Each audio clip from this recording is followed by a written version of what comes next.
Hey guys, it's me, Milan, back again with yet another commentary, and I apologize for this one coming out a little bit later than expected. Basically, we had exam season, a bunch of final projects come in, so I had to wrap up my first semester. But anyways, I'm finally back. I'm working on the commentary for Episode 2, Casey Jr.'s Mail Run. A lot of fun stuff to talk about here, so just really excited to get back into the groove of things. First real episode we did for the show, so anyways, let's go right ahead and dive in. And before we start the actual episode, special thanks to Carson Marenka and Christian Cords for helping out with the remix of the theme song. They did such a friggin' amazing job with helping out with remixing the theme, and it was just everything just kind of came out perfectly, and they're amazing to work with. If you want, you can go ahead and follow them. They're on YouTube. Christian just released a whole Christmas special that I'm trying to remember the name of it, but it was so friggin' funny. It was oh my god. They're both good eggs. Go follow them. But yeah, through this intro, you get a few teasers for the next few episodes we got coming up. I can't spoil anything, but from what you've seen, you might get a few ideas of some of the plot lines we're exploring, new locations, and all that.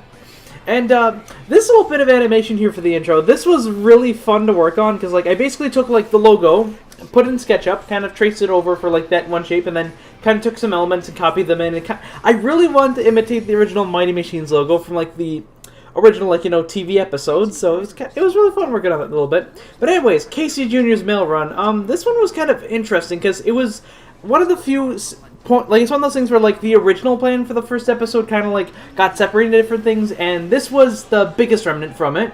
Basically, the episode was going to be about Dieselton and Casey Jr., not Dieselton and Casey Jr., Dieselton and Cerberus, and basically they'd get into hijinks, along with the mail run and stuff like that. I mean, not the mail run, doing, a lumber run and all that. And then the subplot of the episode would have been about Casey Jr. getting into his own hijinks with a mail run, and I think at one point there was going to be another plot about, Toby, Humphrey, and Knuckles from Sonic the Hedgehog, delivering steel. This was before we developed Bluesburg Steelworks. It was just kind of I don't know, it went through a lot of stuff. But eventually, when we started planning out the main episode order, I eventually dropped Night Run, decided to reincorporate the Casey Jr. plot as its own episode, and, well, here we are. And huge props to Geeb Machine for doing the voice of Rusty here. He did such a he made Jim Cummins proud. And this is actually interesting to talk about, because not only is this one of the only episodes we've gotten from season 1 so far that we've had Stephanie Panicello record for, but this was also the debut for Tracy's updated model. It was a few weeks before the episode was scheduled to be released, and then Tony Pilot went, "Hey, I got you a new model finished for Tracy," and just it has a lot more it's got a lot more expressions, the body moves, so I just kind of incorporate that, and I guess it kind of highlights sorry by the way, it's just kind of late night, a bit stuffy, but I think the whole little thing with Tracy here just kind of sums up why this episode was a lot more fun to work on. Well, not to say Shelly the Rescue wasn't fun to work on, but after working on a huge, pretty much half-hour mini-movie for, a good couple of months, it was kind of nice to do something that was a lot more character-based. You emphasize a lot more on character animation and not just, whoa, crashes and action and all this stuff going on. So it was kind of nice doing this sort of episode, even if it ended up delayed because of the whole college strike that happened and, everything kind of, going a bit haywire with my first semester of college, so, yeah. And, I also it was also really fun working with a lot more atmospheric shots. The harbor shot there's a couple of, there's a few seconds cut off from the beginning for that, and, it was, I'm actually incorporating to the trailer for the DVD we're releasing next month, and, and one of my honest-to-God favorite things to animate sometimes is the night scenes, because, I don't know, there's such a nice atmosphere to them, like this shot here, we got, the diffusion from, the houses, and, you've got all these different kinds of lighting going on, and the Starfield sky, and the Starfield skies. It's just it's very nice and pretty to animate in, and so kind of fun taking different locations like cities and small towns and valleys and mountains and forests, and just kind of setting that against this sort of environment. I mean that background. So up here we got Matt Tolman as Edward. You guys probably know him best as Hero the Japanese Fan. If you haven't seen his stuff, I would highly recommend it. And I think he brings the perfect kind of Edward to the series. He's very he's not supposed to be just to say he's not meant to be in the series oh, he's the perfect engine, he knows everything. He's God, a lot of the YouTubers treat him. He's just kind of hey, he's just kind of the guy who's really friendly, wants to help out, and just Well, I'm not sure about this sort of situation, but I would suggest this for it. You know, he gives a nice quality to it. And here we got Ali Illustrate as the Mail Depot manager, which is kind of a last minute thing. Originally, I was going to have my friend Casey do the voice, but they were kind of busy with a few things and they got awkward in terms of timing, so I asked Ali to come in, and she did a really nice little job with the voice. And this is actually some of my favorite bits with Casey Jr. in the whole episode in terms of the animation, because like I love friggin' playing around with him in terms of character animation and throughout the whole production process of the whole episode, just playing around with like all the different like rigs and stuff with him, just kind of like making him so expressive and like a lot more emotion charged. Just kind of like it was like a actual blast just working on it. And like yeah, you can kind of tell though, like there were points where I was kind of like, yeah, I might have to make this a little bit easier to like keep production going and all that, because it like, to be fair, this didn't take as long in terms of like actual production time as To Lead the Rescue. Like this one took 4 months total, counting breaks and all that. But I would say I think the bulk of the animation was like a month or two's worth. Not even 2 months, just like a month's worth. It's just kind of that pressure of like getting time and like making sure you're keeping up with school and everything. So, but yeah, like I mean, at least we got it in time for the live stream this time, and I don't think I would have been able to do half this episode without the spotlight effect. Like, that really helped out a lot of things, because, like, you know, you can't really get, like, the actual lighting from the lamp, like, with the auto-luminous on its own, so it was sort of fun playing around with this episode. Oh, and shout out to April for doing the poster you see here. I think she's going to be doing a few more throughout the series, and it freaking looks great. I mean, oh my god, it's, like, so cool. It's up on her Twitter, at April... Why did I say Ariel? It's at April JPEG. I'll link it in the description to the video. It's linked in the description of the episode. And, yeah. This one was one of the few one of a couple new sets we actually did for the episode. The rendering of, like, the MP4 didn't do a good job of showing off a lot of it, but I will admit I will I really want to try and, like, fix this up in future, because it does look a little bit, kind of bland. Like, I would add, like, not so much, like, oh, I'm just gonna spam a bunch of trees, but, like, you know, maybe, like, spice it up a little bit more than just like a big open space. Like this half looked okay, in my opinion. Like everything kind of like you got that perfect sense of rockiness and like, you know, like the whole mountain atmosphere and all that. But then you get to this side, just like, oh, it's all barren and empty. So I don't know. Maybe we'll set up like a village or something there. Who knows? We'll just have to wait and see.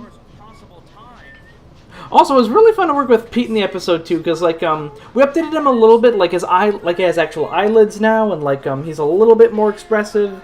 So yeah, a lot of this episode had a lot of like updates in terms of like production value and like certain models. So yeah, I'm trying to think if there's anything major. Actually, yes, there is. As you guys probably know by this point, Enterprising Engine 93 did the voice of Casey Jr. does the voice of Casey Jr. for the show, and honestly, he's one of the most relaxed, chill guys I've ever gotten to work with. He's such like he's the kind of I'm trying to think of how I describe him best. He's just kind of like the kind of person that like you see at a party is like, actually, better yet, he's pretty much the Jay Gatsby of the Thomas fandom. That's how I describe him. Just like very fun, very smooth, very relaxed. Just like he's the kind of guy you want to hang around with.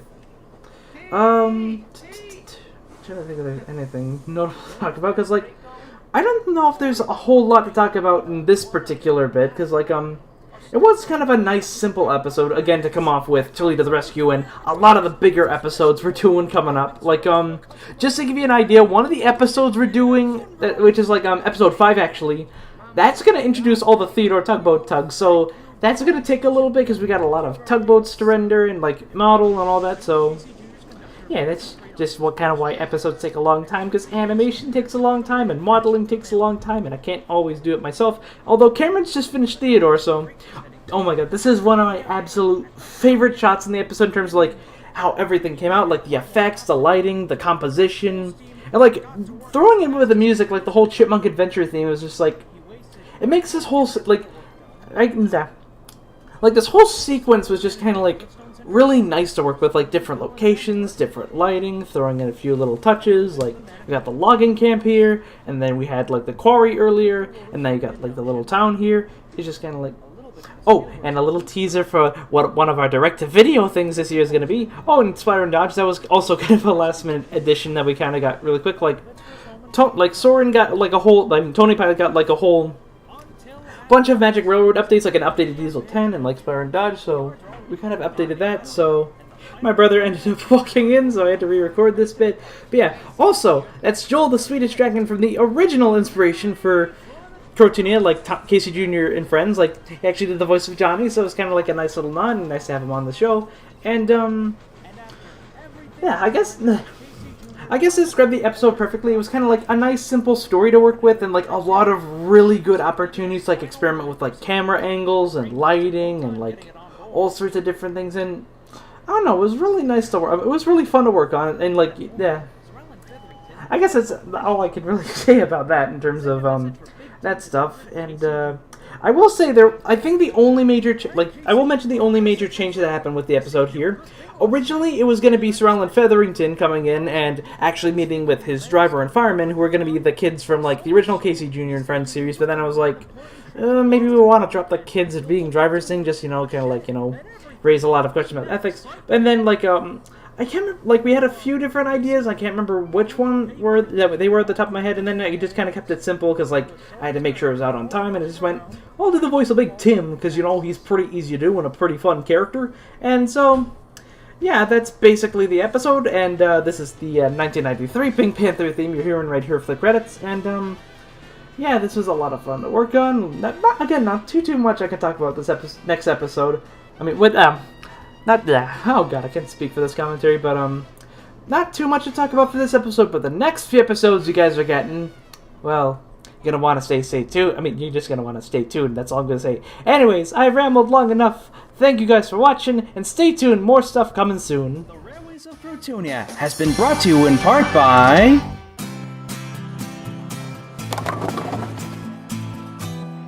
Here at Super Bowl Lanes, we're about fun, community, and involvement. Whether you're at the grill or the alley, at Super Bowl Lanes, it's always a good time. At Super Bowl Lanes, we care about the importance of family, teamwork, community, and of course, fun. Super Bowl Lanes is a proud sponsor of the MilanToon channel. Super Bowl Lanes. Let the good times bowl.